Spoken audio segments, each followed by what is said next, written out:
Glenn Hargrave grabbed Nadia by the wrist so hard she cried out, her voice swallowed by the thunder cracking over the city. He pulled her through the rain like she was luggage, like she was something he owned, because in his mind, that was exactly what she was. She fought. She begged. She screamed his name into the storm, and not a single person on that street stopped walking. He smiled at that. He always smiled at that. He had been doing this for 3 years, and not once had anyone ever stopped him. If you are watching this story for the first time, welcome. Please subscribe to our channel, hit the notification bell so you never miss a story, and drop a comment telling me what city you are watching from. I want to see how far this story has traveled. Now let us begin. The rain had been falling since 7 o'clock, and by 9 it had turned the streets of Manhattan into something that felt less like a city and more like a warning. Water ran down the gutters in dark rivers. Cabs splashed through intersections without slowing. And in the narrow alley that ran along the east side of Marchette's restaurant, a young woman ran barefoot across the wet pavement with blood on her temple and terror in every step she took. Her name was Nadia Voss. She was 18 years old, and she had exactly one plan left. She had counted the blocks. She had memorized the route 2 weeks ago, back when she still believed she might actually make it out on her own. Marchette's was the only place she could think of where there would be enough people, enough witnesses, enough noise to make it hard for him to just drag her back without someone noticing. She didn't know who owned it. She didn't know what happened inside those walls on the nights the front door stayed locked and the lights in the back stayed on until 3 in the morning. She just knew there would be people inside.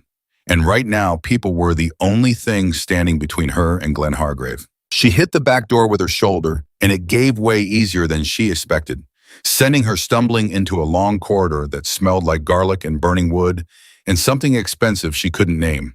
She caught herself on the wall. Her palm left a smear of red against the pale plaster.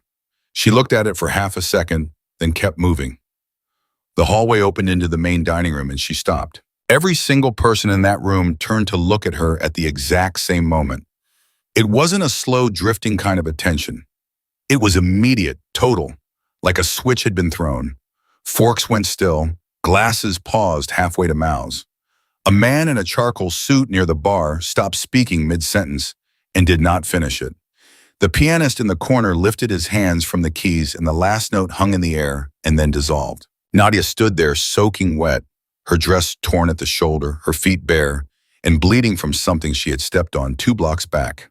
Her hair plastered flat against the side of her face. She looked at all of them looking at her, and for one terrible moment, she forgot every word she had ever known. Then the back door slammed open behind her, and Glenn Hargrave walked in. He didn't run. Glenn Hargrave never ran. Running suggested panic, and Glenn Hargrave did not panic. He walked in with his coat still perfectly buttoned despite the rain. His silver hair barely disturbed his expression, carrying that particular kind of calm that rich men learn to wear when they want the world to believe they are the most reasonable person in any room. He looked at Nadia the way a man looks at a problem he has handled 100 times before. "Sweetheart," he said, and his voice was warm, genuinely warm. That was the thing about Glenn that had fooled so many people for so long. The warmth never sounded fake. "You're scaring these people. Let's go." Nadia took a step backward. Her heel caught the leg of a chair, and she grabbed the back of it to keep from falling.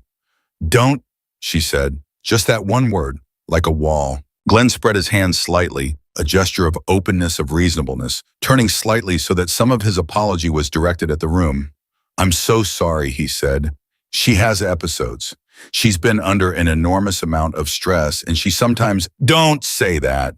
Nadia's voice came out louder than she intended, and she felt the room shift, again, felt the attention sharpen in a way that was different from before. "Don't say that in front of these people like it means something." Glenn's expression didn't change. That was the other thing. His face was a locked room. He crossed toward her, slowly, unhurried, 3 steps forward, and she backed up another step and bumped into something solid. She spun around. A man was standing directly behind her. She hadn't heard him move. She hadn't heard anything. He had simply appeared the way certain kinds of people appear when they want to make a point about how little noise they need to make. He was tall, not aggressively so, but tall enough that Nadia had to tilt her head back slightly to look at him. He had dark hair and darker eyes, and the kind of stillness about him that you only find in people who have spent a long time deciding exactly how still they want to be. He was wearing a shirt open at the collar, and his sleeves were rolled back, and there was nothing about his appearance that announced him. No jewelry, no particular display. He looked like a man who had made a private decision a very long time ago that he didn't need to announce himself to anyone. He looked at Nadia for exactly 2 seconds. Then he looked at Glenn. "She doesn't want to go with you," he said. It wasn't a question. It wasn't loud. It was the kind of statement that carries its own weight, the kind that doesn't need volume because the person making it has never in their life needed volume to make something happen. Glenn stopped walking. For the first time since he'd come through that door, something flickered behind his eyes. It was fast. It was gone almost immediately. But Nadia saw it and she filed it away because in her life, reading men's faces had been the difference between surviving a night and not surviving it. "I appreciate the concern," Glenn said, and there was still warmth in his voice, but it was a degree cooler now, recalibrated. "But this is a family matter. She's my stepdaughter. She needs medical attention and Trada. Is that what she needs?" One of the man said. Still not a question. His eyes moved to Nadia again. "Are you hurt?" Nadia's throat closed. She had been running for 40 minutes in the rain, and she was shaking from cold and fear and the particular exhaustion that comes from fighting for a very long time with no one on your side. She pressed her lips together and told herself not to cry. She had made a rule about crying in front of men she didn't know, and she was not going to break it now. "My name is Kieran," the man said quietly, just to her. "You're not going anywhere you don't want to go. Do you understand that?" Something broke open in her chest. She didn't know why. She didn't know this man. She had no reason to trust him. But there was something in the way he said it, not as a promise exactly more, as a statement of fact about the nature of reality that made her believe it was true. She gave one small nod. Glenn's warmth dropped another 5 degrees. "I don't know who you are," he started. "Yes, you do," Kieran said. The silence that followed that was a different kind of silence from the one before. The room had been quiet in a startled, frozen way when Nadia first walked in. Now it was quiet in the way of a room full of people who have collectively realized they are witnessing something they did not expect and are very carefully deciding how still to be. 2 men near the back of the room stood up slowly from their chairs without anyone asking them to. A third appeared from near the kitchen entrance. None of them said anything. None of them needed to. Glenn Hargrave looked at the 3 men. He looked at Kieran. Something moved through his face that Nadia had never seen there before, and she had studied his face the way a person studies a landscape they have to cross every single day. She had memorized every expression, every tell, every micro shift that meant danger was coming. She had never seen this one. It looked, she thought, almost like fear. Not quite, but almost. "This is a mistake," Glenn said. His voice had shed all its warmth now. It was flat, business. "A very significant mistake. I have friends in this city who—" "I'm sure you do," Kieran said. "Sit down." "I'm not going to." "That wasn't a request." Glenn sat down. Nadia stared at him, sitting in that chair at a table that wasn't his, under the weight of a word from a man he'd walked in planning to dismiss, and she felt something she hadn't felt in 3 years. She felt the specific lightness of watching someone who has had power over you discover they have no power at all. A woman appeared from somewhere older, sharp-eyed, moving with the efficiency of someone who has managed difficult situations for decades. She set a glass of water on the table nearest Nadia, then and met her eyes briefly. It was a small gesture. Nadia took the glass. Kieran pulled out the chair across from Glenn and did not sit in it. He rested one hand on the back of it and looked at the man across the table. "Tell me about the episodes," he said. Glenn's jaw tightened. "She has a history of—" "I'm not asking about her history. I'm asking what you just said. You said she has episodes. Tell me about them." "She becomes agitated. She sometimes disappears for hours. She makes accusations that—" "What kind of accusations?" The question landed like a stone dropped into still water. Glenn opened his mouth and then seemed to reconsider. He shifted in the chair. "She has a very active imagination," he said carefully. "It's part of the condition. Her therapist has documented—" "Who's her therapist?" "Dr. Carl Whitmore. He's been treating her for—" "How long have you known Dr. Whitmore?" Glenn stopped, just for a beat. We were introduced through how long? 15 years. 15 years. Kieran said it back to him without inflection. He turned his head slightly and looked at Nadia. He's been your stepfather for how long? Nadia set the glass down. 3 years, she said. So his therapist has been his friend for 12 years longer than he's known you. Kieran looked back at Glenn. And this man who has been your friend for 15 years is also the man who decided your stepdaughter has a condition that makes her unreliable. Glenn's jaw moved. Nothing came out. That's a convenient arrangement, Kieran said. The man near the kitchen entrance had moved closer without appearing to.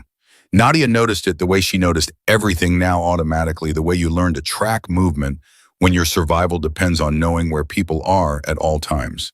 She had been doing it for 3 years. She thought she would probably do it for the rest of her life. I want to call my attorney, Glenn said. You can do that, Kieran said after. After what? Kieran pulled the chair out fully and sat down across from Glenn, and it was the most deliberate movement Nadia had ever watched a human being make. He sat the way a man sits when he has decided he is not in a hurry, when he has decided that time is on his side, and he has no particular need to accelerate anything. He folded his hands on the table.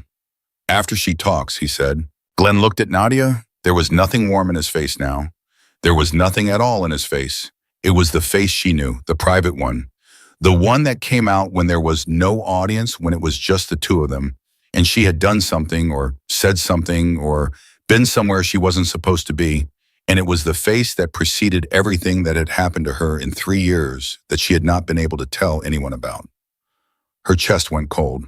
Nadia, Glenn said, and the warning in her name was layered and specific and old, the kind of warning built from repetition, from having heard it 100 times in rooms where no one else was listening. Think very carefully.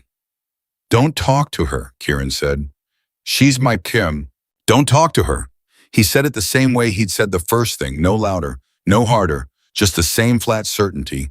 He looked at Nadia and his voice changed, not softer exactly, but something, less of a wall, more of a door.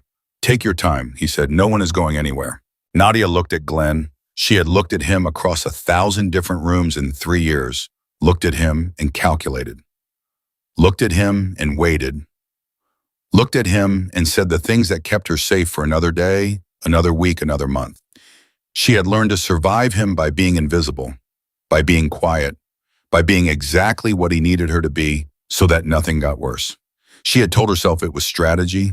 She had told herself she was waiting for the right moment. She had told herself a lot of things in 3 years. She looked at the man named Kieran, and she understood, without knowing exactly how she understood it, that this was the moment. Not tomorrow, not when she had more evidence, more certainty, a better plan. This moment, this room, these witnesses, this man who had made Glenn Hargrave, who had never been made to sit anywhere in his life, sit in a chair and wait. She opened her mouth. He's been selling me, she said. The room didn't react immediately. The words seemed to hang for a moment, like they needed a second for the full shape of them to arrive. And then the air changed. There was no other way to describe it. The air in that room changed, and every person in it felt it. And the silence that followed was not the silence of shock exactly. It was the silence of people absorbing something they already half believed and were not prepared for having confirmed out loud. Glenn's face did something complicated. His mouth opened. That is exactly the kind of 3 years, Nadia said. Her voice didn't shake.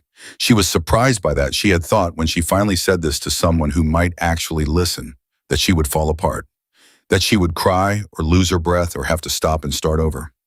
She didn't. Her voice came out level and clear, and she thought maybe that was what happened when you had been carrying something this long. It stopped being emotional. It became just true. He started when I was 15. He told me it was modeling. The first man gave me money and told me to give it to Glenn, and I didn't understand what it was for, and Glenn told me I was helping the family. I was 15. She paused. I have been helping the family for 3 years. Glenn stood up so fast his chair scraped backward. This is slander. This is deliberate, calculated slander from a disturbed young woman who has a documented history of... Kieran was on his feet before Glenn finished the sentence, and he hadn't seemed to move at all. He was simply standing, between Glenn and Nadia. His hand wasn't raised. His voice didn't rise. He said one word, sit. Glenn breathed hard through his nose. You have no idea what you're doing. Sit down, Glenn. Something about hearing his first name in that voice made the color shift in Glenn Hargrave's face. He sat. Kieran did not. He stayed standing, and he looked at Nadia, and she saw something move through his eyes that she couldn't quite name. It wasn't pity. She would have recognized pity. She had seen pity on people's faces when they looked at her and didn't know what to do with what they were seeing. This wasn't that. It was something older and quieter and more complicated, like recognition from a distance. Like he was seeing something in her that reminded him of something he hadn't looked at in a long time. The documentation, he said, the psychiatric files, who has access to them? Glenn and Dr. Whitmore, she said. Whitmore wrote the assessments. Glenn had them filed. Last year when I told a school counselor, she stopped, swallowed. The counselor called Glenn. That same night, Glenn showed her the file. The counselor apologized to him. She told me I needed to stay on my medication. What medication are you on? I'm not on any medication. I never have been, but the file says I am. Kieran turned and looked at one of the men who had come forward from the back of the room. He didn't say anything. The man took out his phone and walked away. Kieran turned back. Is there anyone else? He said. Anyone who knows. Anyone he would have told or who was involved. Nadia thought of the men who had come to the apartment on certain nights. She thought of the ones who had arrived in cars she didn't recognize and left in the same cars without making eye contact with anyone. She thought of the envelopes she had watched change hands through doorways. There were others, she said. I don't know their names. I don't know most of their faces. There was one man who came 3 times, and I know his voice, but not his face, because he... She stopped again, pressed her lips together. He always made me face the wall. The sound Glenn made was not loud. It was barely audible. But every person in that room heard it, and every person knew what it was. It was the sound of a man realizing the room was no longer his. Kieran looked at Glenn for a long time. It was not an angry look. Anger, Nadia thought, would have been easier to be in the same room with. This was colder than anger. This was the look of a man who had filed Glenn Hargrave away and decided what he was and was now simply confirming the decision he had already made. Is there somewhere you can write these names? He said, still speaking to Nadia. Whatever names you do know, whatever details you can remember. Dates, locations, anything. I kept notes, she said. On my phone, I kept notes every time. I didn't know why I was doing it. I thought if I wrote it down somewhere, it would feel less like it was only in my head. Where's your phone? He took it 6 months ago. She glanced at Glenn. He said it was for my own protection. Glenn said nothing. We'll get you a phone, Kieran said. He sat back down, not across from Glenn this time, but beside Nadia, turning the chair so he was angled toward her, and it was a small thing, but it shifted the geometry of the room in a way that felt significant. You said you kept notes. Can you remember any of it? Dates, first names? Most of it, she said. I wrote it because I wanted to be able to remember. I read it back to myself sometimes so I wouldn't start to doubt it, so it would stay real. Kieran nodded. There was something in the nod that Nadia did not expect. There was understanding in it, not performed understanding, not the kind of understanding that comes from training or protocol or professional distance, something personal. It flickered and was gone, but she had seen it. You're safe here, he said. Right now in this room, you are safe. And what you've just told me is not going to disappear. Do you believe that? She looked at him. She had not believed anything anyone said to her in 3 years. She had learned to evaluate words the way she evaluated entrances and exits, by calculating how much they were designed to trap her, how much they were designed to give someone else a way out. She looked at this man and she ran her calculation, and at the end of it she found something she hadn't found in a very long time. Yes, she said, I think I do. From across the table, Glenn Hargrave was very quiet. He was looking at Kieran with the expression of a man who has just understood something he cannot undo. It was not surrender. Glenn Hargrave had not built what he built by surrendering easily. But it was the beginning of a man understanding that the room he walked into no longer belongs to him, and that everything that follows will require a different kind of fight than the one he came prepared for. Kieran looked at him. Make your call, he said. Get your lawyer, whatever you need to do. He paused. And then the police are going to come in here, and they're going to listen to her tell this story, and you're going to sit in that chair while she does. And your 15-year friendship with a therapist and whatever connections you think you have in this city are going to matter exactly as much as I decide they matter tonight. Glenn picked up his phone with hands that were steadier than they had any right to be. He was a careful man. He was a practiced man. He had walked out of harder rooms than this one. He made his call, and Nadia sat beside the most feared man in New York City and felt for the first time in 3 years that the walls of the room she was in were not closing in on her. For the first time in 3 years, they were holding. Glenn Hargrave's lawyer arrived in 22 minutes. That was fast. That was the kind of fast that told you the lawyer had been expecting the call. His name was Theodore Marsh, and he came through the front door of Marchette's with the particular energy of a man who believed his presence alone was enough to change the temperature of a room. He was in his 50s, silver-haired like Glenn, with the kind of suit that cost more than most people's monthly rent, and the kind of expression that said he had walked into difficult rooms before and walked back out of all of them. He looked at the scene in front of him at Glenn sitting in the chair at Nadia at Kieran, and he arranged his face into something professional and concerned. "Glenn," he said, crossing toward his client, "don't say another word." "He hasn't said much," Kieran said. "That's been the problem." Marsh looked at Kieran the way men look at other men when they are trying to determine how seriously to take them and have not yet made up their mind. "And you are Kieran Ashford." Something shifted in Marsh's expression. It was fast, and he recovered quickly, but Nadia had been watching people's faces all night, and she caught it. He knew the name. He knew it the way people know the names of things they would prefer not to be in the same room with. "Mr. Ashford," Marsh said carefully, "whatever has been discussed here tonight, I want to make it clear that your client has been trafficking his stepdaughter since she was 15 years old," Kieran said. "I want to make sure that sentence is in the room before we continue." Marsh opened his mouth. "She's 18 now," Kieran said. "So we're talking about 3 years. We're talking about documented evidence that has been fabricated by a mental health professional with a 15-year personal relationship to your client. We're talking about a phone confiscated to prevent her from contacting anyone who might have helped her." He paused. "Is that the kind of thing your firm usually handles, or is this a new area for you?" The silence that followed was the kind that lawyers learn to manage and rarely enjoy. Marsh looked at Glenn. Glenn gave him a small, tight shake of his head. Something passed between them in that look. Nadia watched it and understood that whatever Glenn had told Marsh on the phone, it had not included the full picture. Marsh had come in expecting a difficult conversation.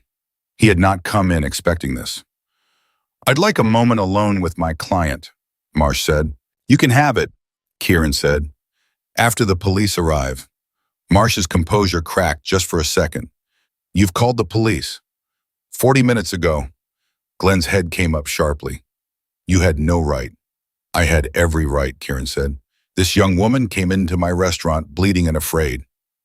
That's all the right I need." It was the first time he had called it his restaurant out loud. Nadia hadn't known that. She had walked through the back door of this place because she needed witnesses, because she needed bodies between herself and Glenn, and she had walked directly into the personal territory of Kieran Ashford without knowing what that meant. She thought about that for a moment. She thought about how different the night would have been if she had turned left instead of right 2 blocks back and ended up at the wine bar on the corner or the hotel lobby on 5th. How different. How much worse. "Glenn," Marsh's voice had dropped. He was speaking to his client the way professionals speak when they are trying to communicate urgency without creating a scene. "I need to advise you strongly to." "I didn't do anything wrong," Glenn said. No one in that room believed it. Glenn himself, Nadia thought, probably didn't fully believe it, but he had said it so many times in so many private moments of justification that the words came out clean and automatic like muscle memory. "Glenn," Marsh said his name harder this time. "She needed guidance. She needed structure. The money was for her future. It was always for stop talking." Marsh put his hand on Glenn's shoulder, and the pressure of it was not gentle. "Stop talking." Glenn stopped. His jaw worked. He looked at Nadia, and for a moment the mask came back, the warm one, the reasonable one, the one that had convinced a school counselor to apologize to him and a therapist to write things in files that weren't true.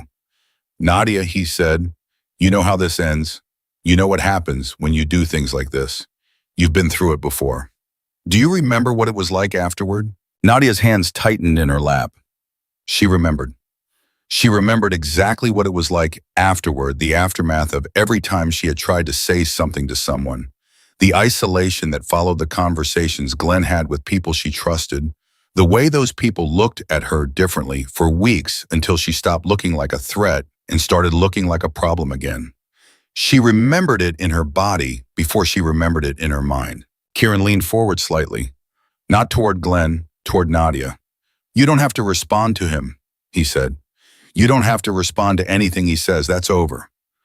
"It's not over," Glenn said. "It is," Kieran said. "You just don't know it yet." Glenn turned his attention fully to Kieran. The warmth was completely gone now. What was underneath it was not what Nadia had expected. She had always imagined that if the warmth ever came off completely, what would be left was something cold and reptilian, something that had never pretended to be human. But what was underneath it was worse than that. It was calculation, clear, unblinking, intelligent calculation. Glenn Hargrave had not built 3 years of this without being good at it, and he was looking at Kieran now not with fear, but with the focused attention of a man trying to identify the angle. "You have a reputation," Glenn said. "Do?" "Pussy," Kieran agreed. "Men with your reputation don't get involved in situations like this out of the goodness of their hearts." "No," Kieran said, "they don't." "So what's this about?" "It's about a girl who walked into my restaurant and told me the truth," Kieran said. "That's the whole story." Glenn shook his head slowly. "There's no such thing as the whole story." "There is tonight." Marsh had gone quiet. He was watching this exchange the way a man watches two things moving toward each other that he doesn't want to be standing between. He had pulled out his phone and was typing carefully with the screen angled away from everyone. It was the woman who had brought Nadia the glass of water who noticed first. She touched Kieran's arm once, a brief contact, and when he looked at her, she tilted her head toward Marsh's phone with an expression that communicated everything in a single look. Kieran glanced at Marsh. Marsh did not look up. "Put the phone on the table," Kieran said. Marsh looked up. "I'm contacting my office. At 10:30 at night. We have associates who handle—" "Theodore," Kieran said it the way he had said everything all night, without raising his voice, without adjusting his tone. "Put the phone on the table." Marsh looked at the two men who had moved to stand on either side of him at some point in the last several minutes without making any particular announcement about doing so. He placed his phone on the table. He did it with dignity. Nadia gave him credit for that. "Glenn," Marsh's voice was completely professional now, all warmth drained out of it, pure function. "I am advising you as your attorney that you should not speak further without—" "He knows," Glenn said. He was looking at Kieran. "About the club." Every person in the room went very still. Nadia looked at Glenn. She had never heard him say that word out loud. Not once. In 3 years of conversations and confrontations and quiet threats delivered in hallways, he had never named it. He had referenced it obliquely, carefully, always in language that could mean something else if anyone was listening. The club. That was what he called it. She had pieced together what it was, over time gathered its shape from fragments, from things said and unsaid, from the men who arrived, in the envelopes that exchanged hands, and the one time she had found a list of names on Glenn's desk that she hadn't been meant to see and had photographed with her phone in the 3 seconds she had before he came back into the room. That was the phone he had taken 6 months ago. "Tell me about the club," Kieran said. Glenn looked at him for a long moment. He was making a calculation. Nadia could see it happening behind his eyes, the rapid assessment of options, the weighing of outcomes. He had done this her whole life. He was very good at it. "The club," Glenn said slowly, "has members who would find your interest in this situation very inconvenient." "I'm sure they would," Kieran said. "Powerful men. Men with connections that extend well beyond this city." "I know some powerful men," Kieran said. "Not these men. Try me." Glenn leaned back in his chair. He folded his hands on the table. It was almost a mirror of how Kieran had been sitting 20 minutes ago, and Nadia recognized the imitation for what it was, Glenn borrowing the posture of a man he was trying to neutralize. "Richard Calloway," he said. The woman standing near Kieran's shoulder went very still. One of the men at the back of the room shifted his weight. Kieran's face did not change. "What about him?" "He's a member." "Of the club?" "He's been a member for 8 years. Glenn watched Kieran's face with the focus of a man looking for the tell, for the flinch, for the moment of hesitation that would tell him he'd found his leverage. "He speaks very highly of the arrangement." Nadia didn't know the name Richard Calloway, but she watched what happened in that room when Glenn said it, and she understood that it mattered.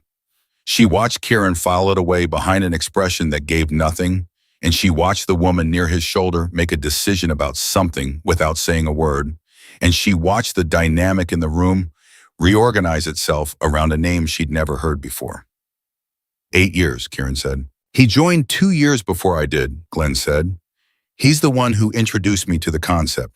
He was very enthusiastic about the discretion of the arrangement, meaning no one talked, meaning the kind of people involved are not the kind of people who have any interest in talking. Glenn's voice had found a new register, not warm, not cold, somewhere between them, businesslike. He had found something he believed was ground to stand on, and he was standing on it. This isn't a small operation, Mr. Ashford. This isn't a local problem you can solve with a phone call. The people involved in this arrangement are distributed, connected, and very motivated to stay invisible. If you push on this, you're not just pushing on me. I know, Kieran said. Then you understand why it would be in your interest to... I know who you're describing, Kieran said. I know more about the arrangement than you think I do, and I know that Richard Calloway had a daughter who disappeared 7 years ago. He paused. The pause was specific. I've always found that interesting. The color left Glenn Hargrave's face, not gradually, all at once, like a light switched off. He looked at Kieran, and the calculation behind his eyes was gone, replaced by something that Nadia had never seen on his face in 3 years. Something that looked for the first time like genuine fear. That's not, he started. I'm not asking you about it, Kieran said. I'm telling you that I know. And I'm telling you that the men you just named, the powerful men with the extended connections, they have the same problem you have right now. The difference is they don't know yet that I know it. He leaned forward. You can call every one of them tonight. You can warn them. I'd actually prefer you do, because then I know exactly who picks up the phone. Glenn said nothing. His hands folded on the table had gone white at the knuckles. Marsh stood up. I need to speak to my client privately. Right now, this conversation is over. It was over 10 minutes ago, Kieran said. He looked at Nadia. How are you doing? It was such a plain question, such a direct, simple human question dropped into the middle of all of this, and Nadia felt the unexpectedness of it hit her somewhere between the ribs. She hadn't been asked how she was doing in 3 years. She hadn't been asked it in a way that expected a true answer. I'm okay, she said. And then because it was the first room she'd been in a long time where she thought the truth might actually land somewhere safe. I'm scared, but I'm okay. He nodded. The police are going to want to take your statement tonight. You don't have to do it here. You can do it somewhere else if you want, somewhere private. Here is fine, she said. I don't want to move. Then we stay here. 2 uniformed officers came through the front door at 11:15, and behind them a woman in a plain gray blazer who moved through the room with the specific authority of someone who outranked the uniforms and didn't need to announce it. She was mid-40s, close-cropped hair eyes that had the quality of recording everything they landed on without giving anything back. She looked at Glenn, she looked at Kieran, she looked at Nadia, and she kept her gaze there for a moment longer. Detective Sandra Reyes, she said, who called this in? I did, Kieran said. Reyes looked at him. Kieran Ashford. Detective, you know we've been in the same room twice before. I do. Neither time was particularly enjoyable for either of us. Tonight might be different, he said. She studied him. Is that right? It wasn't a question. She looked at Nadia. And you are? Nadia Voss. How old are you, Nadia? 18 as of 4 months ago. Reyes registered the significance of that sentence without showing it on her face. 18. As of 4 months ago, she had been a minor for the majority of what she was about to describe. Are you injured? My feet and my head. I ran into a door handle. We're going to get you looked at, Reyes said. She looked at Glenn. And you're Glenn Hargrave. I am, Glenn said. His lawyer's hand was on his shoulder again. Mr. Hargrave, I'm going to read you your rights, Reyes said, as a precaution. He doesn't need to be, Marsh started. As a precaution, Reyes said with the flat finality of a woman who has not spent 20 years on the job, learning to be interrupted by defense attorneys. She turned back to Glenn, and she read him his rights, and Glenn sat in the chair and listened to them with the expression of a man who is still calculating, who is still looking for the angle, who has not yet fully accepted that some nights there is no angle. Nadia watched him listen. She watched his jaw work and his eyes move, and his hands grip each other under the table. She had spent 3 years watching this man perform, watching him manage rooms and manage people, and manage the story of who he was and what his family was and what she was, and she had understood on some level that watching it would end someday, but she had never let herself imagine the actual shape of the ending because hoping for specific things had cost her too much in the past. This was the shape. A detective's voice reading standard language in a restaurant at 11:15 at night, and Glenn Hargrave in a chair he didn't choose, and Kieran Ashford standing near the bar with his arms folded and his face quiet, and the woman who'd brought her water now sitting across from her with a clean notepad and a pen. "I want to write it all down," Nadia said, "not to anyone specifically. Everything I remember. I want to write it all down before the night is over while it's all still right here." She pressed 2 fingers to her temple, before any of it starts to feel like it wasn't real. The woman with the notepad slid it across to her. "Take as much time as you need," she said. Nadia picked up the pen. She looked down at the blank page. She thought about the notes she had kept on her phone for 3 years, the notes Glenn had taken from her, and she thought about how strange it was that she had spent so long documenting her own suffering for an audience of no one, just to keep herself tethered to the truth of it, just so she couldn't be convinced by anyone, including herself, that it was something other than what it was.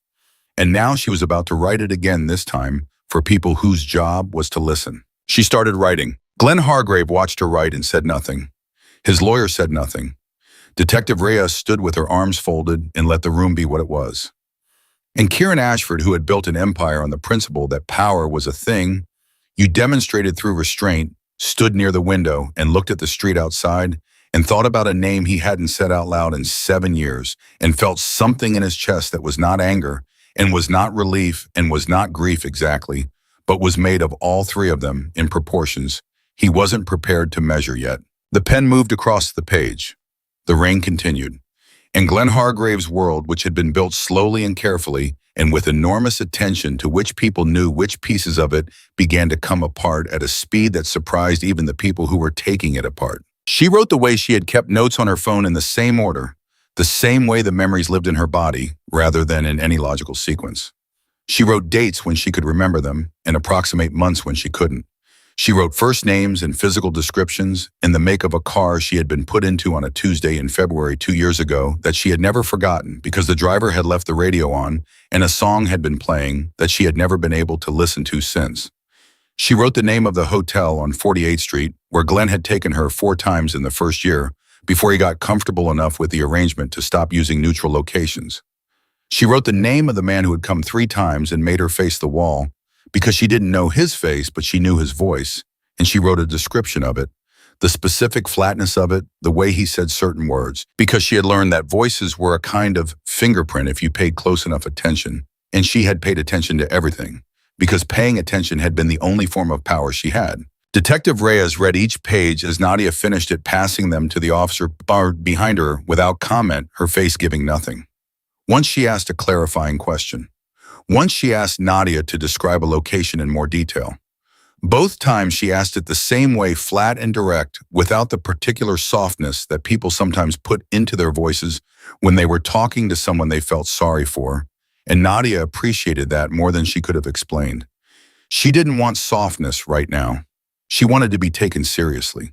She wanted the words to land on the page and be treated as evidence, not as the tragic story of a damaged girl. Kieran had moved to the bar. He was on his phone, speaking too quietly for Nadia to hear, and she watched him from the corner of her eye, the way she watched everything, gathering information without appearing to gather it.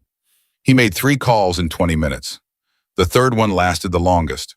When he ended it, he stood with the phone in his hand for a moment and looked at Glenn Hargrave with an expression that Nadia couldn't fully read from across the room, but that she recognized as the expression of a man who had just confirmed something he already suspected and was deciding what to do with the confirmation. Glenn had not spoken since Detective Reyes finished reading him his rights.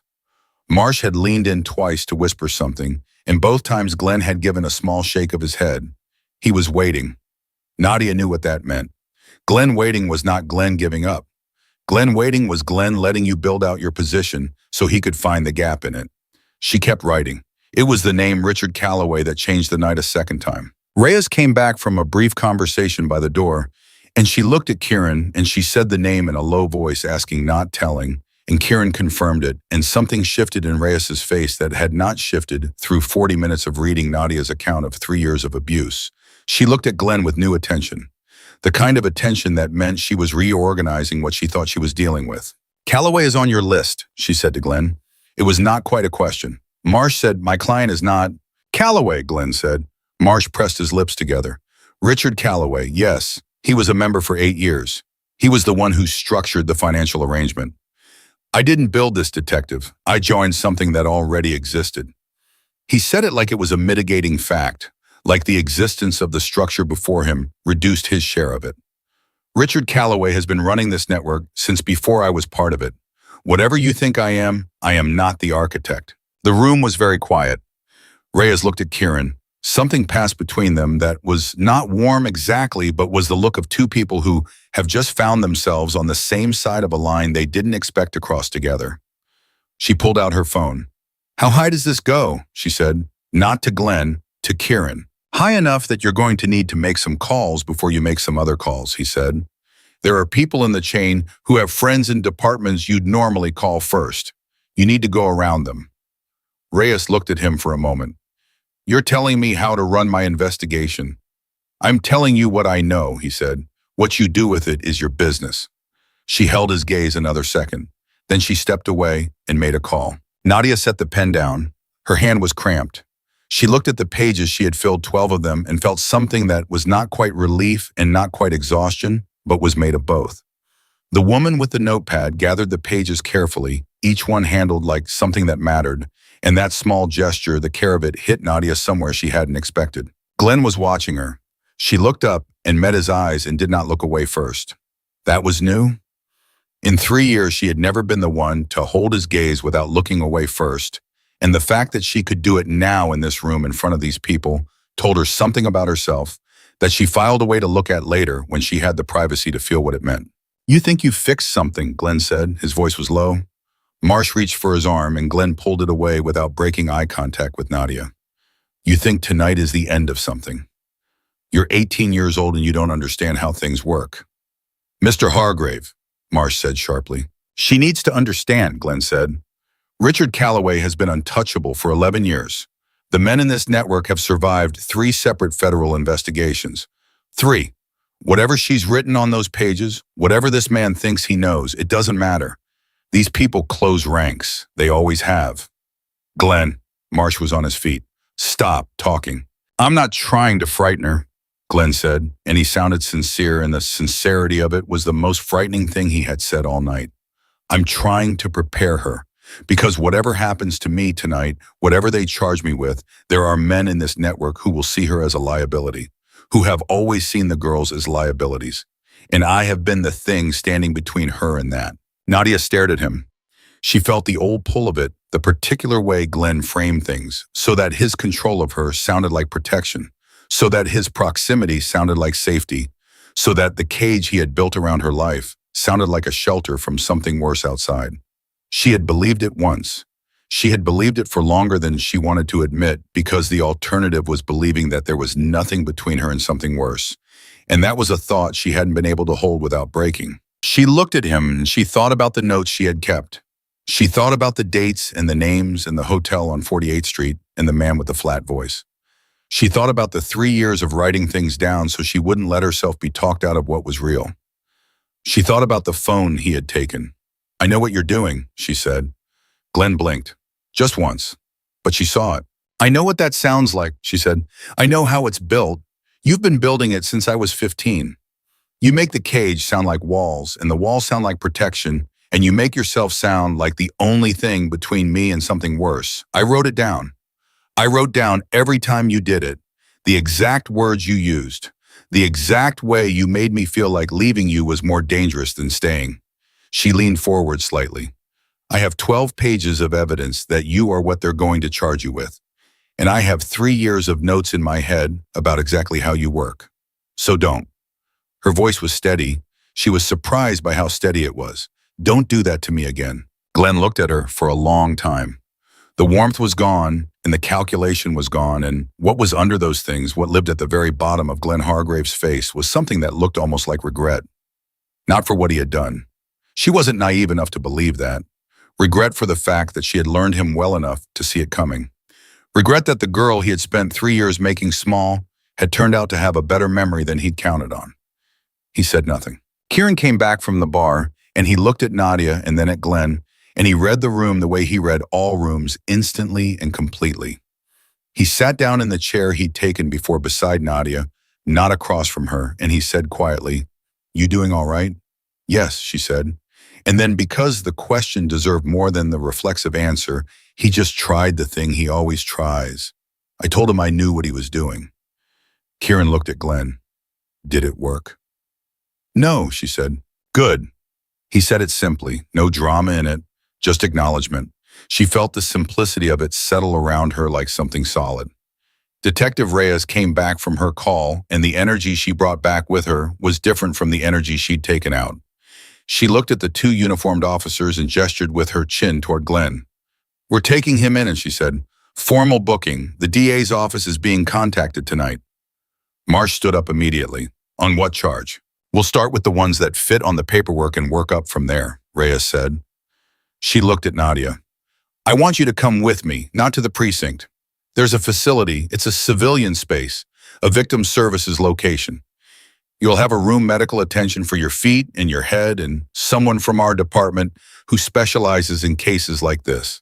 She's good. She's been doing it for 12 years, and she doesn't talk to you like you're broken." She paused. "You want to come?" Nadia looked at Kieran. She didn't know why she looked at him. He wasn't the one she needed permission from. He wasn't anyone she owed anything to. But she had been in this room for 2 hours, and in those 2 hours, he had been the one fixed point, and she looked at him the way you look at a fixed point when you're about to move. He met her eyes. "Go," he said. "You'll be safe." "How do you know?" "Because I know the woman Reyes is sending you to," he said. "She's one of the best people in this city." "I've never said that about many people." Something crossed his face. "She'll take care of you tonight." Nadia stood up. Her feet hurt. She had forgotten about her feet in the last 2 hours, and standing reminded her immediately. She made her face stay even. Glenn was being helped to his feet by one of the officers.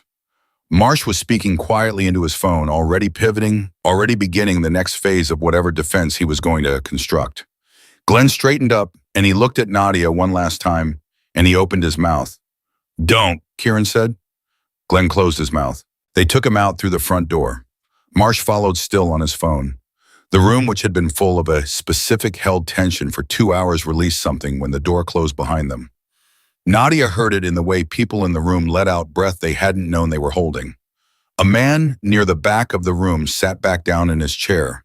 The woman who had brought her water appeared again and pressed a warm blanket around her shoulders, and Nadia grabbed it with both hands and held it. "There's one more thing," Reyes said. She was looking at Kieran. "Calloway." "I know. He's going to know by morning. If Marsh is already making calls, and he is, Calloway is on the list." "I know," Kieran said again, "which means we have a window." "I know that too," he said. "I've already made calls. By the time Calloway's phone rings with this news, there will be people outside his building who are not connected to any department he has relationships with." He said it evenly, factually, as though the logistics of placing surveillance on a powerful man overnight were a routine item on a list of tasks. "He's not going anywhere." Reyes looked at him with the specific expression of a detective who has just received help she didn't ask for from a source she can't officially acknowledge. "I'm going to pretend I didn't hear that," she said. "Probably wise," he agreed. She turned to Nadia. "Ready." Nadia took a breath. She looked at the room. The table where she had sat and written 12 pages. The chair where Glenn had been. The bar where Kieran had made his calls. The smear of her own blood on the doorframe at the back of the room that no one had cleaned yet. She had walked in here soaking wet and terrified and alone, and she was leaving with 12 pages of her own handwriting in the hands of a detective and the name of a network that had apparently survived 3 federal investigations and was now about to face a 4th. She looked at Kieran. "Thank you," she said. He nodded once, not dismissively, the kind of nod that holds more than it shows. "Why did you do this?" she said. She had been wanting to ask it for 2 hours. I'm nobody. You didn't have to stand up. You didn't have to stop him. You could have called the police from your phone and stayed in your corner booth and let other people handle it. Kieran was quiet for a moment. When he spoke, he looked not at her, but at somewhere past her, at something that was not in the room. I had a sister, he said. She was 17 when she went missing. That was 7 years ago, he paused. No one stopped the right person at the right time. The room held that sentence. Nadia did not say she was sorry. The word felt insufficient, and she had learned that insufficient words did more damage sometimes than silence. She just looked at him and let what he had said exist in the space between them without trying to fill it. Go, he said quietly. Get your feet looked at. She went. The night air hit her face when she stepped outside, and it was still raining, softer now. More of a mist than the downpour that had been driving her down those streets 2 hours ago. She stood on the sidewalk with the blanket around her shoulders and a detective beside her, and she felt the rain on her face and thought about the girl who had run through it barefoot and bleeding and with only one plan left, and she thought about how that girl had not known that the one plan would be enough. Reyes touched her elbow gently. Car's right here. They walked to it together. The city moved around them the way cities move in different and constant taxis and people, and the hum of something always happening somewhere. Nadia got into the car and the door closed, and she pressed her back against the seat and closed her eyes. She thought about the list of names she had written from memory, the dates, the hotel on 48th Street, the man with the flat voice who came 3 times. She thought about Richard Calloway and the 11 years Hargrave had described and the 3 federal investigations that hadn't touched him. She thought about Kieran Ashford standing at the bar making 3 phone calls, and the way the second man had moved in the room when Calloway's name was mentioned, and the way Kieran had said by the time Calloway's phone rings with this news, as though the ringing of a specific phone was already arranged and the people waiting were already in position. She thought about what kind of man does all of that in 2 hours for a girl he doesn't know. She thought about a girl who was 17 who went missing 7 years ago, while no one stopped the right person at the right time. She opened her eyes. The car moved through the city and the rain continued, and somewhere across town, Glenn Hargrave was being processed through a system that had not managed to touch him in 3 years. And somewhere across town, Theodore Marsh was making the calls that would begin the defense of a man he had just watched confess in a room full of witnesses. And somewhere in a building with good security and no windows that faced the street, Richard Calloway was asleep and did not yet know that the girl he had never thought about, the girl that men like him never thought about, had sat down at a table tonight and written 12 pages. 12 pages, in her own handwriting, in a restaurant belonging to the one man in New York City who had the specific combination of capability and motivation to know exactly what to do with them. The car pulled up to a low building. Reyes got out first and held the door. Nadia stepped out and looked at the building and took a breath that went all the way down. She walked inside. Her name was Carol Sims, and she was exactly what Kieran had said she was. She was waiting inside when Nadia walked through the door, a woman in her late 40s with reading glasses pushed up on her head and the kind of unhurried presence that doesn't come from training, but from having sat with enough people in enough dark moments that she has stopped being afraid of what they carry. She did not rush toward Nadia. She did not make a face full of practiced sympathy. She looked at her the way you look at someone whose name you already know, direct and without drama, and she said, "You must be exhausted." And it was so accurate and so plain that Nadia almost laughed. "I'm Carol," she said. "You don't have to talk tonight if you don't want to. You don't have to do anything tonight. But I have someone coming in the 20 minutes to look at your feet, and there's food in the next room if you're hungry, and if you want to sit in silence for the next 3 hours, that is entirely your right." Nadia sat down. "I don't want silence," she said. "I've had 3 years of silence. I want to keep talking." Carol sat across from her. "Then let's talk." They talked for 2 hours, not the way Nadia had talked at Marchette's, not the structured recitation of evidence, not the clinical unpacking of events for the purpose of documentation. This was different. This was the conversation that lives underneath the evidence, the one about what it costs a person to survive something day by day, the one about the small daily decisions that look like weakness from the outside and feel like strategy from the inside. Carol listened without nodding too much, without inserting herself, without the particular kind of active listening that announces itself and makes the speaker feel performed at. She just listened and occasionally asked a question that was so specific and well-placed that it opened a door Nadia hadn't known she needed to open. At some point, the woman who had come for her feet finished her work and packed her kit and said goodnight and left. Nadia hadn't noticed the pain leaving. She noticed only afterward when she shifted in the chair and the absence of it registered. It was past 1 in the morning when Carol's phone buzzed on the table between them. She looked at it. Her expression changed, not dramatically, something subtle, a reordering of attention.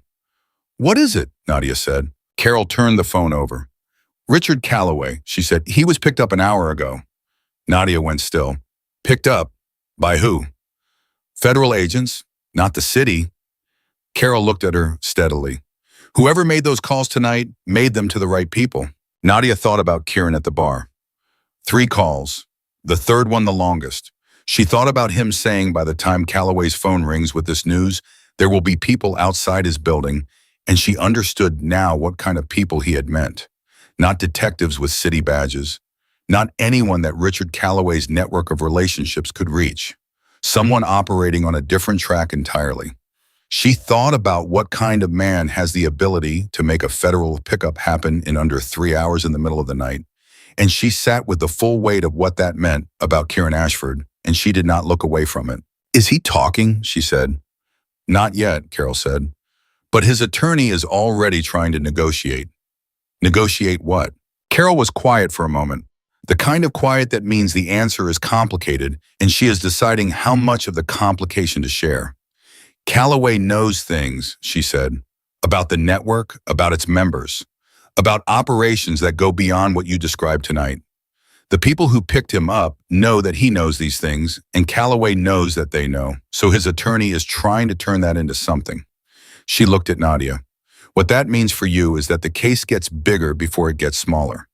It means your account tonight is not just Glenn Hargrave anymore. It becomes part of something larger." Nadia absorbed that. "I'm not afraid of bigger," she said. Carol looked at her. "I know," she said. "I could tell that when you walked in." The night moved past them. At some point, Nadia lay down on the narrow couch in the room Carol brought her to, and she thought she would not sleep. Thought her mind was too loud and too full for sleep. And then she was asleep, and it was the deepest sleep she had experienced in 3 years. The kind that only comes when the part of your brain that has been running on alert for too long finally accepts that it can stop. She woke to her name, Carol standing in the doorway, her voice even. "There's someone here," Carol said. "He says you know him. He says he wants to make sure you're all right. I told him I'd ask." Nadia sat up. "Kieran." "Yes." She thought about it for 3 seconds. "Send him in." He came in the way he came into all spaces without announcement, without taking up more room than he needed. He looked at her the way he had looked at her in the restaurant when she had first turned around and found him standing there, the 2-second assessment, the reading of a person from the available information. He seemed satisfied with what he found. "How are your feet?" he said. "Better." She pulled her knees to her chest. "You didn't have to come." "I know." "Then why did you?" He sat in the chair Carol had been using. He thought about the question for a moment, which she appreciated. She had spent 3 years with a man who never paused before answering, because he had pre-built all his answers. A man who took time with a question meant something different about his relationship to the truth. "I needed to know you were all right," he said. "That's the honest answer."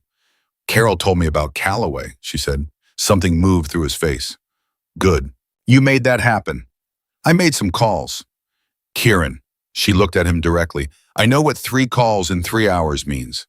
I know what level of connection you need to make a federal pickup happen overnight. I'm not naive, and I'm not going to pretend I don't understand what you are." He met her eyes. He didn't deflect. "What do you think I am?" he said. "I think you're someone who operates outside the systems that veiled me tonight," she said. "I think you're someone that men like Glenn Hargrave are afraid of in a different way than they're afraid of police. And I think tonight you used whatever that is on my behalf." She paused. "I'm not asking you to explain yourself. I'm just not going to pretend I don't see it." He was quiet for a moment. "Most people prefer the pretense," he said. "I've been living inside someone else's pretense for 3 years," she said. "I'm done with it." He nodded. And then something shifted in his face, something that had been held very carefully all night, and it was the first time she had seen him look like something other than a fixed point. He looked tired, not physically tired, the kind that accumulates from carrying something for a long time without setting it down. My sister's name was Alara, he said. Nadia didn't move. She was 17. She was smart, smarter than me, which wasn't hard, but genuinely smart, the kind that would have done something with it. He looked at his hands. She disappeared on a Tuesday in November, 7 years ago. I spent the first year looking. I spent the second year understanding what kind of network takes a girl and makes her disappear that cleanly. I spent the third year building enough of what I have now to start asking questions that people would actually answer. He paused. Calloway's name came up in the fourth year. I couldn't prove it then. I didn't have enough. And now, Nadia said, the notes you wrote tonight, he said, the 12 pages, there are 3 dates in them that overlap with 3 dates I have from my own records. Dates when Calloway was supposedly elsewhere, when his people documented him as being out of the city. He looked at her. He wasn't out of the city. The room held that sentence the same way the restaurant had held it when Glenn said the club, with the weight of something being named that has existed unnamed for too long. Was she? Nadia started and stopped. I don't know, he said. I may never know, but I know that Calloway knows what happened to her, and Calloway is now in federal custody, and his attorney is trying to build a deal out of what he knows. He said the next sentence slowly. One of the conditions of any deal he gets is full disclosure on all network activities during his membership, all of them. Nadia understood what he was telling her. She understood the specific terrible shape of the hope embedded in it. She also understood from 3 years of calibrating hope against reality, the importance of not running toward it too fast. That might not lead anywhere, she said carefully. It might not, he agreed, but it's further than I've been in 7 years. They sat with that for a moment. Outside in the corridor, there were quiet sounds, a door, a voice, the specific sounds of a building that never fully sleeps. In the city beyond morning was beginning to organize itself, the dark not yet lifted, but something in the quality of it, changing, thinning at the edges. Glenn said Calloway survived 3 federal investigations. Nadia said. He did, Kieran said. How is this different? Because the previous 3 investigations started from the outside, he said. They were looking for the network by searching for its edges. This one starts from inside. He looked at her. You walked into my restaurant tonight, and you handed them the inside. She thought about that. She thought about the notes she had kept on a phone for 3 years, kept for no audience, kept only so she wouldn't be able to convince herself it wasn't real. She thought about how close she had come to deleting them a dozen times on the nights when survival meant not thinking about what she was surviving, on the nights when the weight of holding the truth was heavier than the comfort of letting it soften. She had kept them anyway. She hadn't known why. She knew now. How long before Glenn makes bail, she said. His attorney filed within the hour, Kieran said, but the DA attached a flight risk flag and a judge has to review it. Realistically, 2 to 3 days minimum, long enough for the federal piece to get structured. What about the psychiatric documentation? Whitmore. Kieran's expression shifted in a way that told her she had asked the right question. Whitmore was picked up at his home at midnight, he said. Professional misconduct, falsification of medical records. He's not a violent man. He'll fold fast.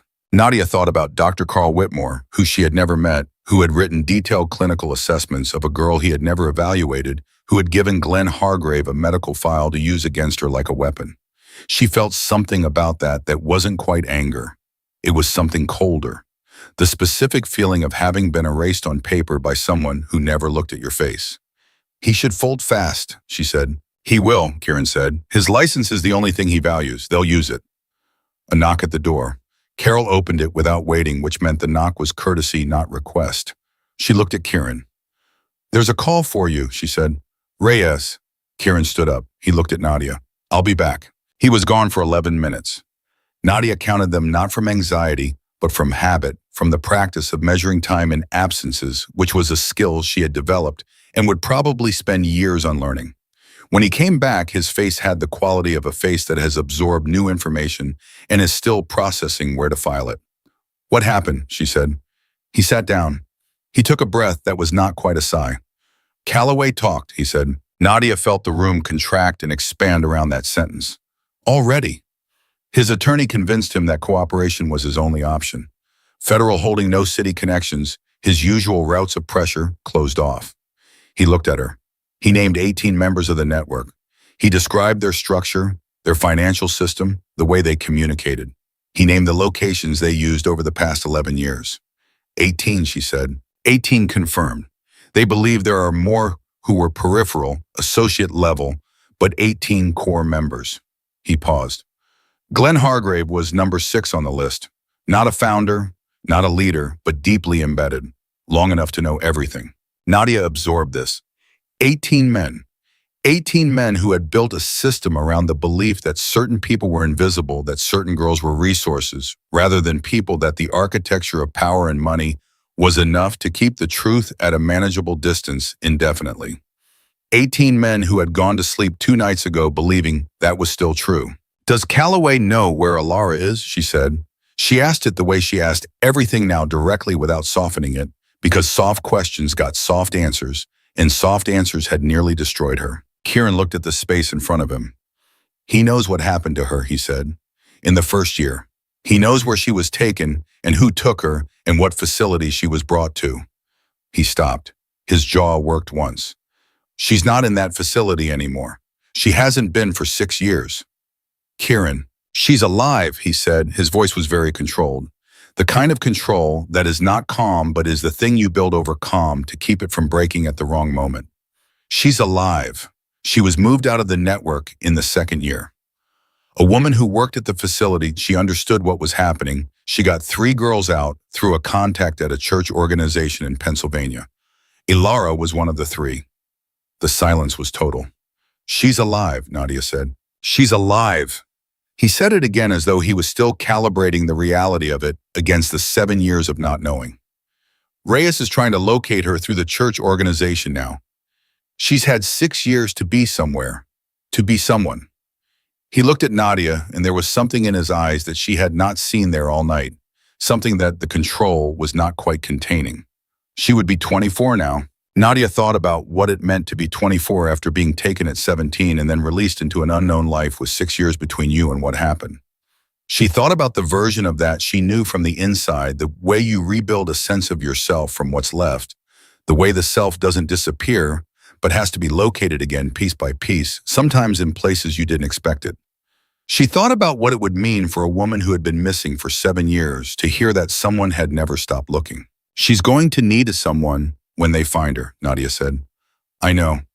It's going to be complicated. I know that too. She may not be who you remember. He looked at her steadily.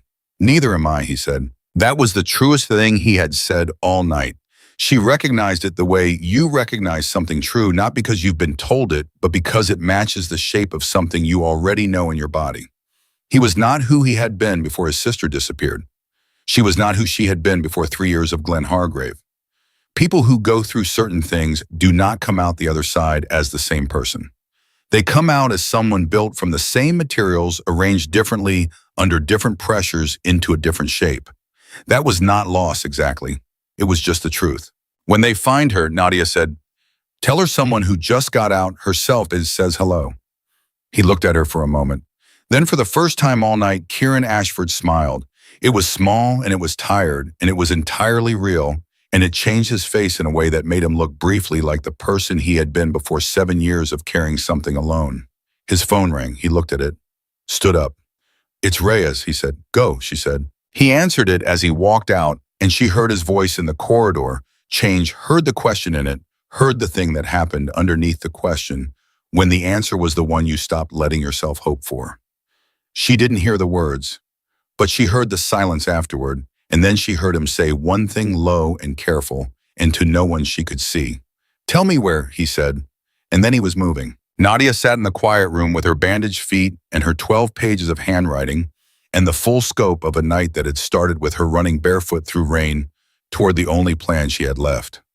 She thought about Glenn in a holding cell. She thought about Calloway in federal custody. She thought about Whitmore folding over the thing he valued most.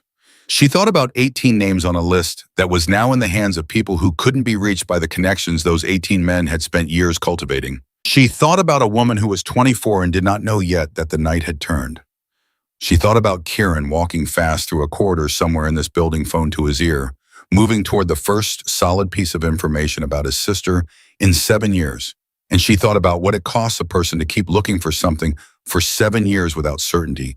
And she thought about what it feels like when the thing you kept looking for turns out to still be there. Carol appeared in the doorway. She looked at Nadia, and she read whatever was on Nadia's face, and she came and sat across from her, and she said, "How are you doing?" The real answer. Nadia thought about it. "I feel like something ended tonight," she said, "and something else started, and I don't know yet what the second thing is." Carol nodded. "That's exactly right," she said. "That's exactly what this is." "How do you live in the middle of that?" Nadia said. "Between the thing that ended and the thing that hasn't started yet." Carol thought about it the way she thought about all serious questions, with genuine attention. "You stay in the present moment," she said. "Just this room, just tonight, just what's actually in front of you right now." Nadia looked around the room. She looked at her hands. She looked at the door Kieran had walked through. She looked at the first pale change in the quality of light coming through the small window above the door, the night beginning its slow surrender to morning. "All right," she said, "I can do that." Morning came the way mornings come after the worst nights of your life, not gently, not with any particular awareness of what you have just been through, but with the same indifferent insistence it always has: light, finding its way into rooms. It didn't ask permission to enter the city, resuming its noise outside, as though nothing had shifted on its axis in the last 8 hours. Nadia had not slept again after Kieran left. She had lain on the narrow couch with her eyes open and her mind working through everything the night had produced, the way you work through the aftermath of something enormous. Not with analysis exactly, more with a kind of stunned inventory. Taking stock, making sure it was real. Glenn in custody, Calloway in federal holding, Whitmore arrested, 18 names on a list, 12 pages in her own handwriting, sitting in the hands of a detective who had looked at her like she was evidence rather than tragedy, which was exactly what she needed. And somewhere in the city, a woman named Alara, who was 24 years old and did not know yet that the night had turned. Carol brought her coffee at 6 in the morning and sat across from her, and they didn't talk for a while, which was its own kind of conversation. Carol had the gift of understanding when presence was enough and when words were necessary, and right now, presence was enough. Nadia held the coffee with both hands and felt the heat of it move through her palms, and thought that this was what being safe felt like. Not the absence of danger exactly, more like the return of the ability to feel small, physical things again. Warmth, the weight of a cup, the specific texture of a wool blanket, things that fear had pushed to the edges of her awareness for 3 years. Her phone buzzed. The phone Carol had given her the night before, basic, clean, belonging to no one. She looked at the screen. It was a number she didn't recognize. She almost didn't answer. Then she thought about who knew this number and answered. "It's Kieran." She sat up. Did they find her? A pause, not long, but the kind of pause that contained something. "They found her," he said. Nadia closed her eyes. "She's in Allentown, Pennsylvania," he said. "She's been there for 5 years. She has a job. She has an apartment. She has a life." His voice was doing the thing again, the thing from last night in the corridor, the controlled thing that was not quite calm. "She's been living under a different name. The woman who got her out, the one from the facility, she helped her build a new identity 6 years ago because she didn't know if the network was still looking. Alara didn't think she could ever come back to her own name." "Is she all right?" Nadia said. "She's in shock," he said. "She got a call from a federal agent at 5:30 this morning. She thought it was bad. She thought they had found her and it was bad." He stopped. It took them 20 minutes to convince her it was safe, that it was over, that the people who took her were in custody. Nadia thought about what it meant to receive that phone call, to have built 5 years of a quiet life on the foundation of not being found, and then to be found and to have to calibrate in real time whether being found was rescue or recapture. She thought about the 20 minutes it took to convince Alara it was safe, and she thought about how long 20 minutes could be when your survival depends on reading the situation correctly and you have learned not to trust first readings. "Is she going to come back?" Nadia said.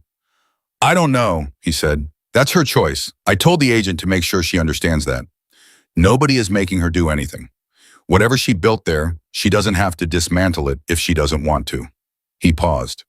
"I just needed her to know that she could." Nadia understood that. She understood the importance of the option even when the option itself was terrifying.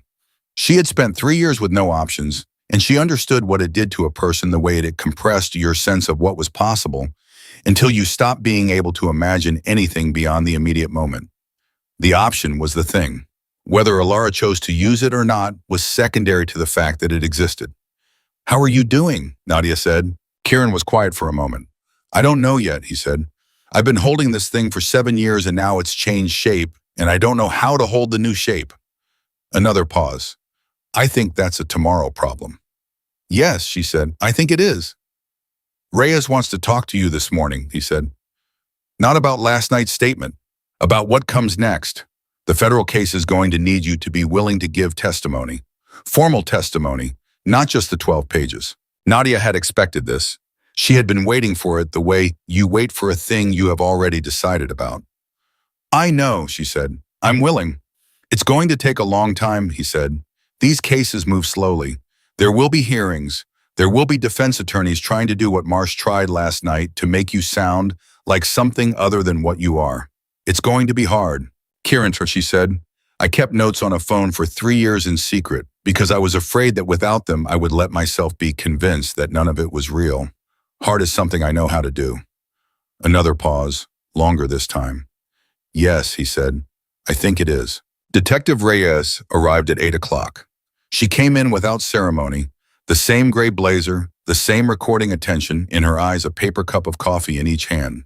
She set one in front of Nadia and sat down and pulled out a folder. "Glenn Hargrave's bail hearing is this afternoon," she said. "His attorney filed at 6 this morning. The judge is going to deny it." "How certain?" Nadia said. "Certain enough that I'm not worried about it," Reyes said. "Between your statement, Calloway's disclosure, and Whitmore's preliminary cooperation, the flight risk case is airtight. He has financial resources and no remaining reason to stay in the country. No judge with access to the full file grants him bail." She opened the folder. "What I need from you today is something different." Nadia looked at the folder. "What is it?" Reyes turned it around and slid it across. Inside was a photograph printed on plain paper, slightly grainy from the enlargement. A man in his 60s, silver-haired, the kind of face that appeared on charity galas and board meeting announcements. "His name is Warren Fitch," Reyes said. "He is not on Calloway's list of 18. Nadia looked at the photograph. She looked at it carefully, the way she looked at everything now, with the full attention of a person who has learned that details are the difference. She looked at the face and she moved through her memory the way you move through a filing system you built alone in the dark. She shook her head. "I don't recognize him." "He wouldn't have been someone you saw," Reyes said. "He's not that level of member. But his name appears in a financial record that came out of Whitmore's files this morning. He made payments to a shell company that Whitmore used to process certain transactions. 3 payments over 18 months. Then why is he not on the list?" "Because Calloway says he doesn't know him," Reyes said.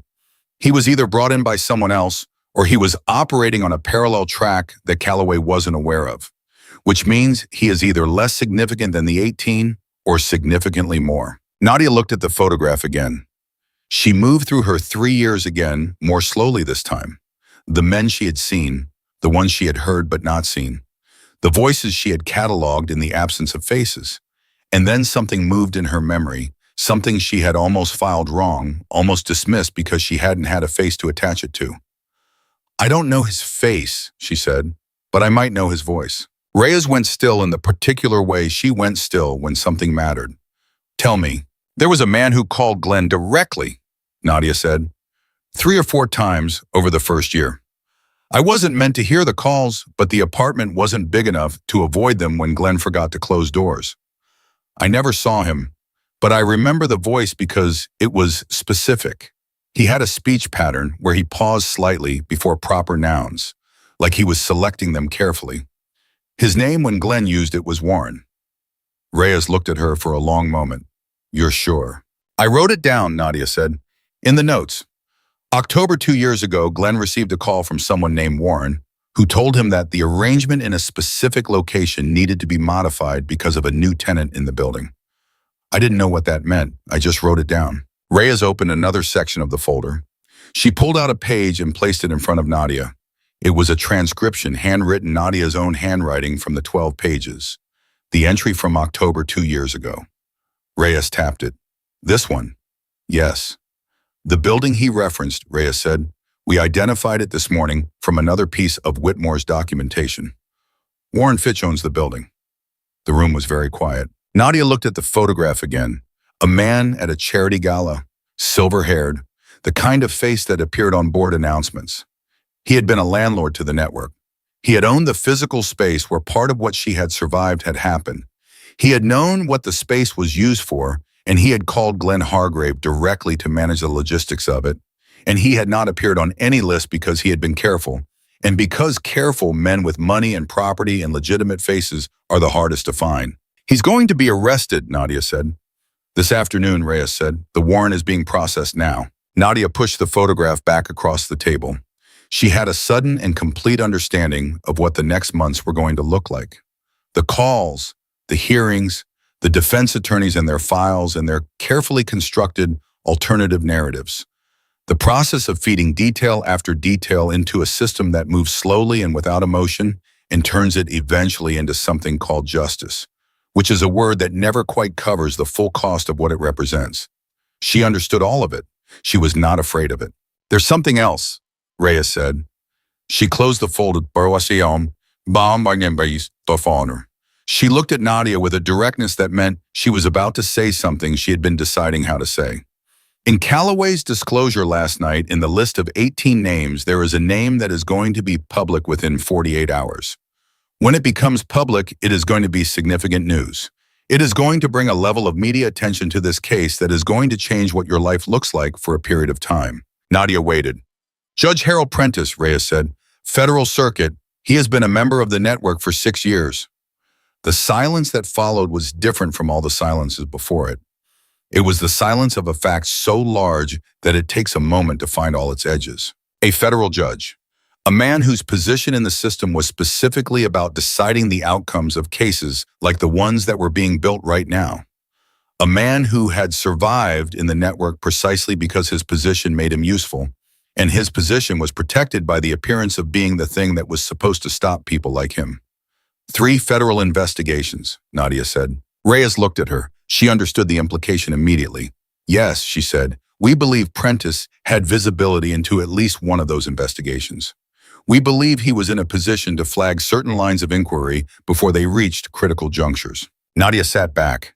She thought about what it meant for a network to have a federal judge inside it. She thought about what it meant for the women who had been part of that network for the cases that should have been built and weren't for the investigations that reached critical junctures and then somehow didn't. She thought about 3 years of Glenn Hargrave moving through the world confident that the architecture of protection he had built was solid. She thought about how much of that confidence had rested on a man in a robe who was supposed to be the ceiling on people like Glenn and had instead been part of the floor. He's being arrested, she said. Today, Reyes said, federal agents, different jurisdiction than the city cases. It's been coordinated overnight. Nadia looked at her hands. The pen callus on her right finger from 40 minutes of writing last night. The bandages on her feet from running barefoot through the rain. She thought about Glenn's voice saying these people close ranks, they always have. They survived 3 separate federal investigations. She thought about how true that had been and how different the word always sounded now that the sentence was past tense. Is there anything else, Nadia said, that I need to know today? Reyes looked at her for a moment with something in her expression that was not professional distance and not personal warmth, but was somewhere between them. You held up well last night, she said. Better than most people do. And I've seen a lot of people go through what you went through last night. She paused. I want you to understand something. The case that started last night, the size of it, the reach of it is not small. You walked into a restaurant and you said 7 words and you broke something open that 3 separate federal investigations couldn't break open in 11 years. Nadia looked at her. 7 words, she said. He's been selling me, Reyes said. That's 7 words. Nadia thought about the moment she had said them, the way they had come out leveled and clear, the way the room had changed. She thought about the 3 years of building up to that moment without knowing she was building up to it. The notes kept in secret, the dates recorded, the voices memorized, the careful cataloging of a life she had been told was not worth cataloging. She thought about all of it, and she thought that the word courage had never felt accurate to her as a description of surviving something because courage implied a choice, and most of the time survival was just the thing your body insisted on when everything else failed. But maybe the notes were courage, maybe the choosing to remember the choosing not to let it be softened into something manageable. Maybe that was the thing that deserved the word. Kieran came through the door at 9:45. He did not look like a man who had slept. He looked like a man who had been moving through the night, handling things, and had not stopped moving. He looked at Reyes and she gave him a small nod that communicated something between them that Nadia could read the shape of even without the specifics. "She's coming," he said. He looked at Nadia when he said it. "Alara, she's taking the first train she could get. She'll be here this afternoon." Nadia felt something move through her chest. "How is she?" "Scared," he said, and angry, and she asked me about 12 times if I was sure it was really over, and I told her the truth. He sat down in the chair across from her. He looked tired in a way that was also something else, something relieved, something that had not had permission to exist for 7 years and was now cautiously, uncertainly beginning to. "I told her that the man who took her is in federal custody, that the man who managed the network is in federal custody, that a federal judge who protected the network for 6 years is being arrested today, and that the person who made all of it happen in one night is an 18-year-old girl who ran barefoot through the rain because she decided she was done." Nadia looked at him. "You told her about me." "I told her you existed," he said. "I told her she has something she didn't have before. I told her there's someone on the other side of this who came out." He paused. "She asked if she could meet you." Nadia was quiet for the moment. She thought about meeting a woman who had been where she had been, who had gotten out through a different door years earlier, who had spent 5 years building a life in Allentown, Pennsylvania, under a different name, waiting for a danger that never came and never fully believing it wouldn't. She thought about what they would say to each other. She thought that maybe they wouldn't need to say much. Some things were better understood through proximity than through language. "Yes," she said, "I want to meet her." Rhea stood up and gathered her folder. "I'll leave you too," she said. "Nadia, we'll talk again this afternoon. There's no rush today. Take the morning." She looked at her in the particular way she had looked at her all night, not with pity and not with distance, but with the regard of one person for another who has handled something significant. She picked up her coffee. She left. The room was quiet. Kieran looked at Nadia and Nadia looked at Kieran, and between them was the weight of a night that had started with a back door and a storm, and a girl who had exactly one plan left and had turned into something neither of them could have mapped from where they started. "What happens now," she said, "for you, after this?" He thought about it. "I don't know exactly," he said. "There are parts of what I do that are going to look different in light of what happened last night. There are conversations I'm going to have about what this means for certain arrangements." He said it plainly without asking her to pretend she didn't understand what he was referring to. "But I know what I'm not going to do." "Well, what's that?" "I'm not going to sit in a corner booth and watch something happen and calculate whether it's my business," he said. "I did that for 7 years after my sister disappeared. I calculated and strategized and built towards something. Instead of moving immediately, and every day I didn't move was another day someone was in a situation they needed to be out of." He looked at her steadily. "That's done." Nadia nodded. She believed him. She believed him not because she had reason to trust him from long experience, but because she had spent a night watching how he moved when he decided something was his business, and she understood that the decision once made was not the kind he reversed. "You should sleep," she said. "I know. You're not going to." "Probably not," he agreed. "Not until Alara's train gets in." Nadia understood that completely. They sat together in the quiet of the morning while the city outside moved through its ordinary Tuesday people on their way to ordinary things, the enormous machinery of normal life grinding forward as it always did, regardless of what had happened in its margins the night before. Nadia thought about all the mornings in 3 years when she had woken up, and the first thing her body did was calculate, danger assess, Glenn's mood, determine what the day was going to require of her in order to survive it.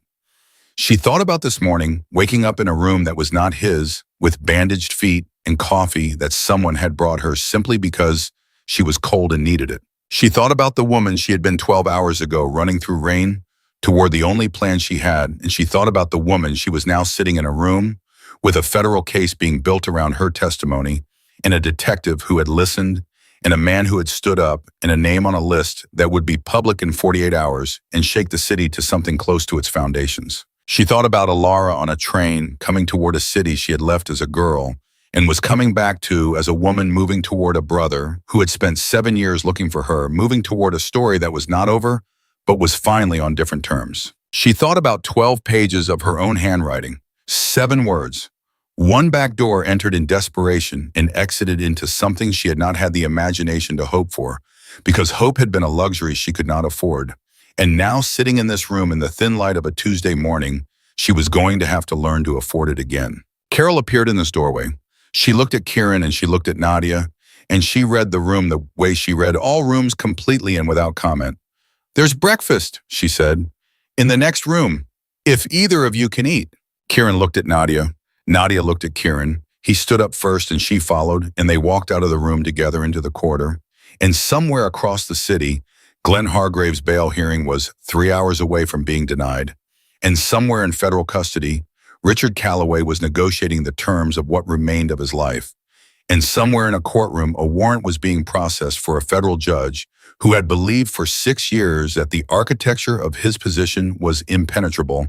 And somewhere on a train moving through the Pennsylvania countryside, a woman named Alara was looking out a window and trying to understand that she was allowed to go home. The truth that Nadia Voss had carried alone for 3 years, the truth she had recorded in secret and protected and refused to let be softened into something manageable, had moved through one night in one room in 12 pages and was now moving through systems and courtrooms in federal jurisdictions in the lives of 18 men who had believed that certain girls were invisible. She had not been invisible. She had been watching and waiting and writing it all down, and on a stormy night in New York City, she had walked through the right door at exactly the right moment, and the truth she carried had been enough to break open 11 years of silence in a single night. And that, in the end, was the only thing that had ever needed to be true.